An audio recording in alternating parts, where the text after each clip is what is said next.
جنگ ختم ہو گئی، یہ غزوہ ختم ہو گیا، مسلمانوں کو فتح ہو گئی۔ اب جبریل امین اس نے کہا کہ اب میں چلتا ہوں، یعنی آقا علیہ السلام نماز میں مشغول ہو گئے، شکرانے کی نماز تھی یا کوئی نماز وقت تھا، وہ نماز میں مشغول ہو گئے۔ جبریل امین نے کہا کہ حضور تو نماز میں مشغول ہو گئے ہیں، میرا جو کام تھا وہ کام تو پورا ہو گیا، جنگ مسلمان جیت گئے، اب کیوں نہ میں واپس اپنی دنیا میں جاؤں۔ اس نے سارے ملائکہ کو جمع کیا اور آسمان دنیا کی طرف چل پڑا۔ آگے سے اللہ رب العزت نے فرمایا کہ اے جبریل امین، کیا میرے محبوب سے اجازت لے کر آ رہے ہو؟ اس نے عرض کیا باری تعالیٰ تیرا محبوب نماز پڑھنے میں مشغول ہو گیا تھا، تو میں نے کہا کہ میری ڈیوٹی ختم ہو گئی، تو اب میں چلتا ہوں۔ میرے اللہ نے فرمایا جا میرے محبوب سے اجازت لے کر آ۔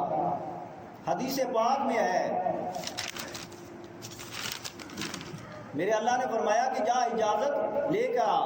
طبقات ابن سعد میں یہ حدیث ہے، حوالے سن لیں، امام ابن ہشام نے روایت کو لکھا اپنی کتاب میں، اور مسند ابو یعلا میں بھی یہ حدیث ہے۔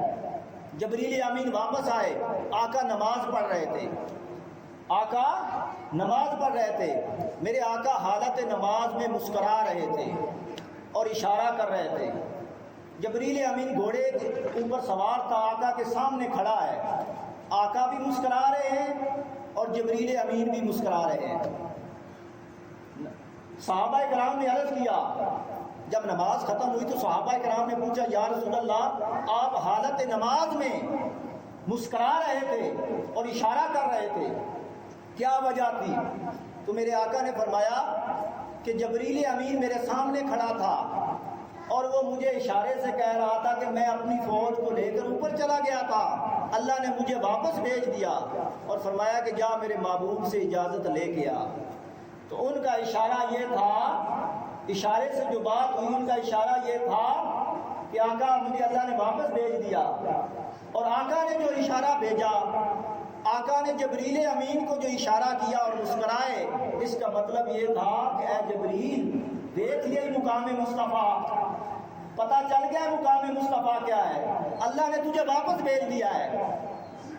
تو جبریل امین کو جب اجازت ہوئی، آقا علیہ السلام نے فرمایا کہ ابھی تمہیں اجازت ہے، تو جبریل امین واپس چلے گئے۔